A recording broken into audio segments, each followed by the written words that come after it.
the people who dream and those people who dream big have a different kind of life than the people who don't dream. And most people are just satisfied with Ed. There's always a next level. Your definition of greatness and what you want to achieve could be totally different than somebody else's. You know, we always say, no one wants to be first, okay, because they're afraid of the consequences that come with doing something first. If you're not getting the results you want from your dream, then examine your motivation. Give yourself something to work towards constantly. Take charge of your emotions. Don't let someone else choose them for you. If you're not going to do everything that is necessary to get where you want to be in your life, why even bother? Sounds harsh, doesn't it? Makes you wonder, why am I saying exactly what I just said? Because the time is now for you to recognize that there is no time to be feeling pity about your discussions and what it is that you having inside yourself. You have got to have a different type of conversation within yourself and stop doing the word can't and stop doing the word try.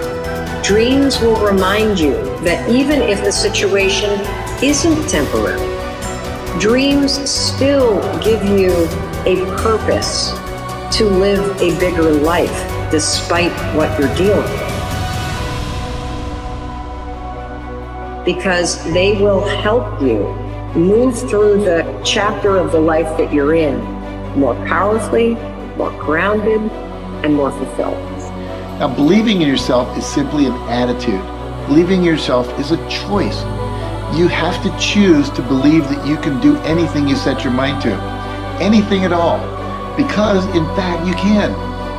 Those who succeed don't believe in limits. They study until they understand. They don't give up when they experience doubt. They don't give up when it's hard.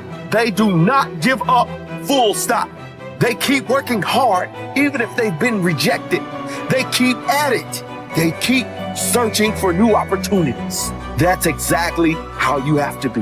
Life is hard, and you'll never get far if you limit yourself in anything you do. Stop wasting your time making excuses and blaming other people. You need to set goals and pursue them, but you gotta set goals and create pressure and get some support until you get there. And the worst thing you can do is let yourself off the hook. And that's what excuses do. You let yourself off the hook. When you set a goal, when you have a dream, when you have a vision, don't you ever let yourself off the hook. And start now. Start believing, start dreaming, and create the life and the person that you really want to see. Most people go through life never discovering what their talents are. Most people never develop their talents. They have skills and abilities, but if you don't nurture them, if you don't develop them, they will never serve you. Your gifts can take you many places if you develop your gifts. Most of us don't like to do those things that come easy to us. I've always loved to talk to people. I decided, taking this advice, to develop my skills as a speaker. And my gift has developed and it's taken me many places. You have something that you brought to the universe. And that if you decide that my life deserves my developing this, what I do well, and becoming the best at it, and mastering myself, and seeing what I have within me, if you decide to drop your buckets where you are and develop your gifts, I grant you, you'll never ever be without. I grant you that your gifts will take you places that will literally amaze you. I grant you that if you begin to work to develop your gifts, you'll develop a strong sense of happiness. You'll get a larger vision of yourself, because part of beginning to get a larger vision of yourself, all of us need some area of our lives where we can have a feeling of competence. That people know when they think about this area, that's something you do. That you eat and sleep that. And that you do that. You do that. And people know it. And you know it. And you know that you know that you know this. If you don't know anything else, you know this. Can you tell I know what I'm doing? Oh, hell no. You know this. So you've got to work on it. When other folk are having a good time, you've got to have the strength of character to concentrate, to read, to digest information. If you decide in any particular area that you're concerned about, to make a conscious, deliberate, determined effort to read one book a month in that area, in 5 years, you'll be among the top 5% experts in the world. I read a minimum of 2 books a week. The average American reads only 1 book a year. If you decide that area that you love, that you are going to master that particular area, in this era of accelerated change, overwhelming complexity, and tremendous competition, as you begin to develop and expand your skills and your talents and your vision of yourself, you will always be in control of your destiny. It is in the nature of things that some people will be more successful and happier than others. Some people will make more money, have better lives, enjoy greater fulfillment and satisfaction, have happier relationships, and contribute more to their communities. Others will not. The most important single quality that you can develop in a time of rapid change is the quality of flexibility. The opposite of flexible thinking is fixed or mechanical thinking. The opposite of approaching life with an open mind is to react automatically and predictably in every situation. The opposite of flexibility is an unwillingness to change in the face of new information or circumstances. The quality of flexibility is therefore essential if you want to do and have more than the average person. Today, perhaps the most important factor affecting your life is the speed of change. We are living in an age where change is taking place at a faster rate than ever before in human history. And if anything, the rate of change is increasing, year by year. Change today is not only faster, but it is also discontinuous, not following a straight line, but starting, stopping, and going off in unpredictable direction. Change is coming at us from all sides in so many different ways that it is often impossible to anticipate what might happen next. By its very nature, change is unpredictable, often forcing us to scrap our very best plans and ideas overnight as the result of a completely new and unexpected development coming from a new and unexpected direction. As a result, we have to remain flexible in our thinking and in our possible courses of action. You must learn to say to remain flexible is, I made a mistake.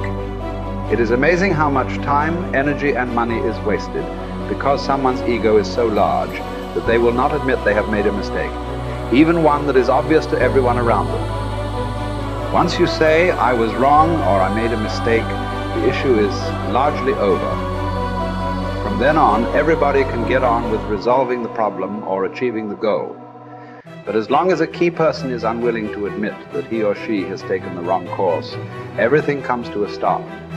We have seen this repeatedly in national politics, where the failure of a single person to admit a mistake or blunder has led to tremendous waste of time and energy for everyone involved, and often for the entire nation. Here is the most important rule of flexibility. Be clear about your goal, but be flexible about the process of achieving it. Always be open to the influence of your superconscious mind. Remain sensitive to the possibility of serendipitous and synchronous events. Be open to ideas, inspirations, and inputs from other people. In the New Testament, Jesus said, "You must become like a little child if you would enter into the kingdom of heaven."